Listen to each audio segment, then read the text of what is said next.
रामकृष्ण हरी.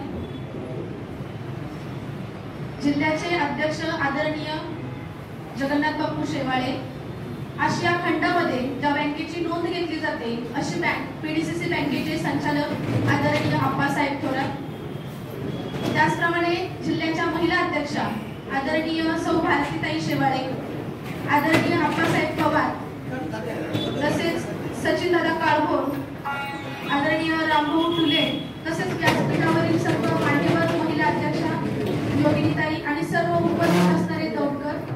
खरं तर मगाशीच आपण सांगितलं की 1975 साली ते इथं सरपंच म्हणून कारभार करत होते. म्हणजे इथल्या लोकांना आणि इथल्या व्यासपीठावरील माणसांना राजकारण काय आणि कसं करावं किंवा मार्गदर्शन काय हे सांगणे इतपत मी मोठी नाही, कारण की माझ्या वयाच्या डबल यांचा अनुभव आहे.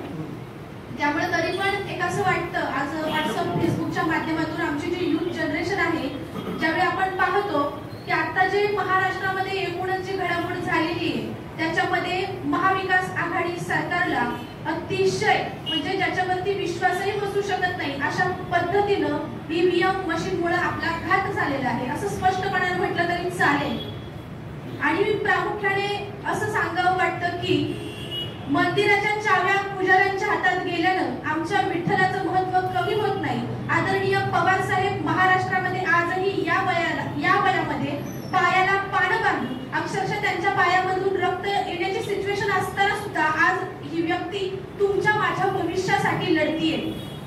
आज विधानसभेला जे झालं ते झालं, आता दोष दिल्यानंतर निकाल बदलेल नाही बदलेल याची वस्तुतः आपल्यालाही काही खात्री नाहीये, कारण की सगळं यांच्याकडे मॅनेजमेंट आहे. मशीन पासून निवडणुकांपर्यंत, निवडणुकीचा गुलाल उधळण्यापर्यंत या बीजेपी सरकारकडे मॅनेजमेंट केलेलं आहे असं लोकांकडून म्हटलं जातं.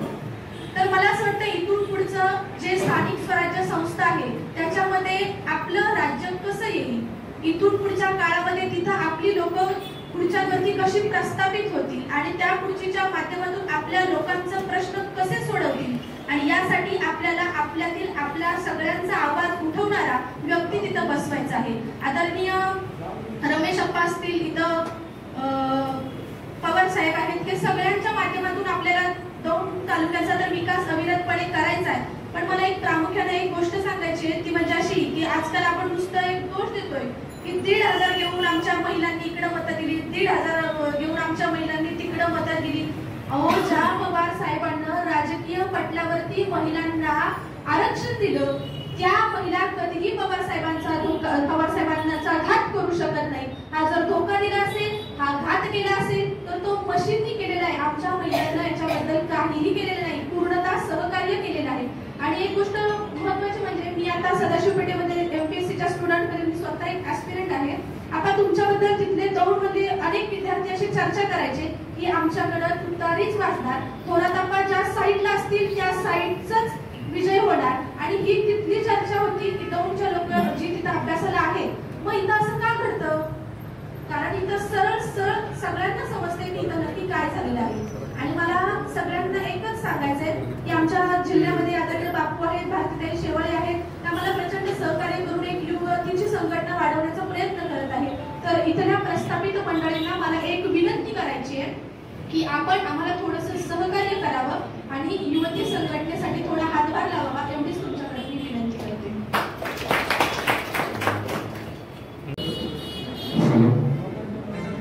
आपल्या देशाचे नेते माननीय शरदचंद्रजी पवार साहेब, आपल्या तालुक्याचे नेते रमेश अप्पा थोरात, आप्पासाहेब पवार, भारतीताई, तसेच आपले जिल्हाध्यक्ष, आज यांच्या उपस्थितीत हा आपला साधारणतः कार्यक्रम या ठिकाणी संपन्न होतोय. आपण लोकसेवेत मिळालेले यश आपण पाहता फार मोठ्या प्रमाणात आपले पक्षाचे उंच भरारी घेईल असं आपल्याला वाटलं होतं. पण तशातच काही लोकप्रिय योजना आणून सत्ताधारी लोकांनी त्या ठिकाणी लाडक्या बहिणींना पैसे वाटप केलं. सत्तेच्या माध्यमातून सरकारचा पैसा त्यांनी वाटला आणि त्याला लेडीज त्या बोलल्या की असाच कायमस्वरूपी आपल्याला पैसे मिळतील आणि मग आपण दुसऱ्या पक्षाला मतदान कशाला करायचं. असं गोरगरीब मतदारही असं आहे की ज्यांना 1,500 रुपये खूप वाटतात, त्यांना ती महागाई त्या ठिकाणी जाणवत नाही, बाकीचे प्रश्न त्यांना देशाचे राष्ट्राचे माहिती नसतात. अशाप्रमाणे आज त्यांनी खासगीकरण शाळा आणलेल्या आहेत. आज ना उद्या काही दिवसांनी त्या शाळेमध्ये त्या सर्वांना फी भरावी लागेल. त्यांना त्या ठिकाणी शिक्षक मिळणार नाहीत, सुविधा मिळणार नाहीत. अनेक ठिकाणी महागाईचा भस्मासूर वाढलेला आहे राज्यामध्ये. तर हा गरिबांना हे प्रश्न त्यांना काही दिसत नाही. तर हे प्रश्न आपण त्या गरिबांपर्यंत पोहोचवले पाहिजे. तुम्ही जर अशा पद्धतीने मतदान चुकीच्या पद्धतीने केलं तर राज्यात काय होऊ शकतं हे आपण त्यांना पटवून दिलं पाहिजे.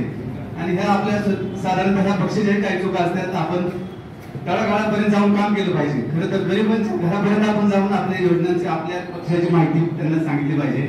आपले ध्येय धोरण आपण त्यांच्यापर्यंत पोहोचवलं पाहिजे. पवार साहेबांनी देशामध्ये, राज्यामध्ये नव्हे तर देशामध्ये काय काम केलेलं आहे, गोरगरीब शेतकऱ्यांसाठी, मजुरांसाठी, दूध व्यवसाय करणाऱ्यांसाठी, कामगारांसाठी काय धोरण आणली पवार साहेबांनी, किती MIDC आणल्या, किती काम भरपूर केलेलं आहे, हे आपण पोहोचवण्यात कमी पडतो.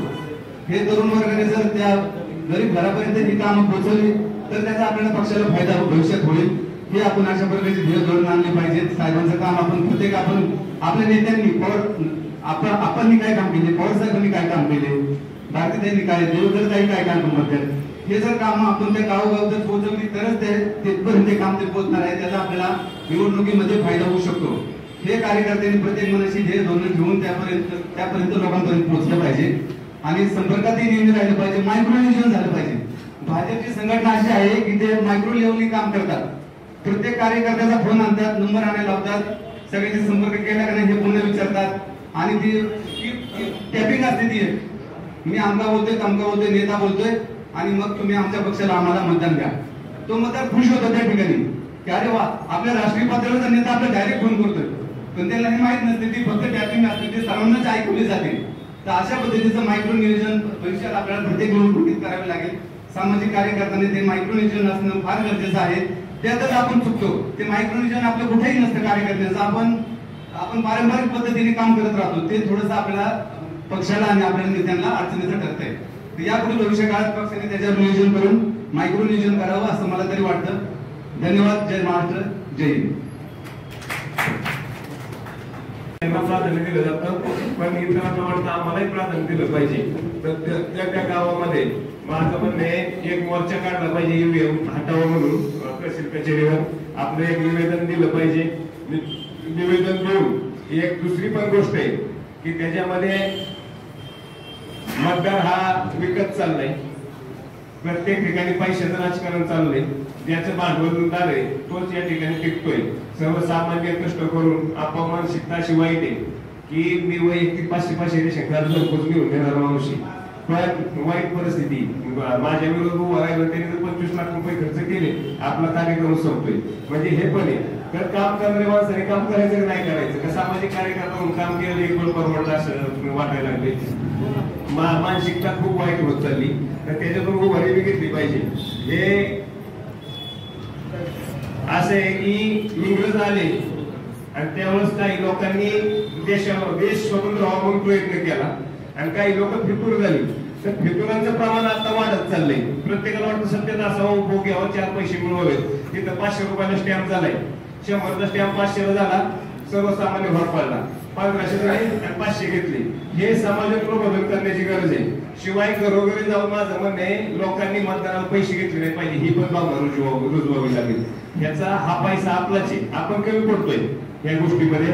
तर ह्या गोष्टीमध्ये मला वाटतं पवार साहेबांच्या वाढदिवसानिमित्त त्यांना ज्यांना उपक्रम घेता येतील त्यांनी उपक्रम घ्यावेत. आम्ही पण आपण एक मुलगा आहे, आई वडील वारले त्याचे, त्यामुळे त्या निमित्तानं दत्तक घेणार त्या शिक्षणाचा खर्च पवार साहेबांच्या वाढदिवसानिमित्त आम्ही करणार आहे. त्याला कोणीच नाही.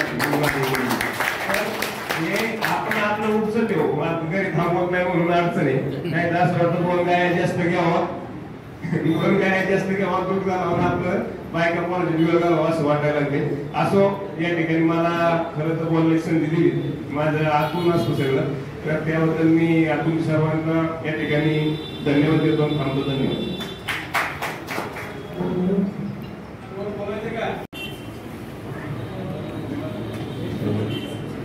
या ठिकाणी आपले कोरचे सहकारी मित्र आहेत योगेश विलास शिंदे, त्यांना एक तालुका उपाध्यक्ष म्हणून या ठिकाणी आपण डॉक्टरांच्या नामांच्या हस्ते पत्र देतोय. त्यांनी त्याचा स्वीकार या ठिकाणी करावा अशी विनंती या ठिकाणी करतो. आणि सचिन माळगुडे यांनी उपस्थितांचा आभार मानतो. आज या ठिकाणी देशाचे नेते आदरणीय शरदचंद्रजी पवार साहेब यांच्या वाढदिवसाचं नियोजन आणि EVM मशीनचा निषेध या कार्यक्रमासाठी जगन्नाथ शेवाळे, भारतीताई शेवाळे, प्रमोद सिंह गटारे आणि दुर्गाताई चौगे सर्वच मान्यवर उपस्थित राहिला. आपण सर्वही मोठ्या संख्येने उपस्थित झाला त्याबद्दल मी आपला सर्वांचा आभार मानतो आणि या ठिकाणी कार्यक्रम संपला असं जाहीर करतो.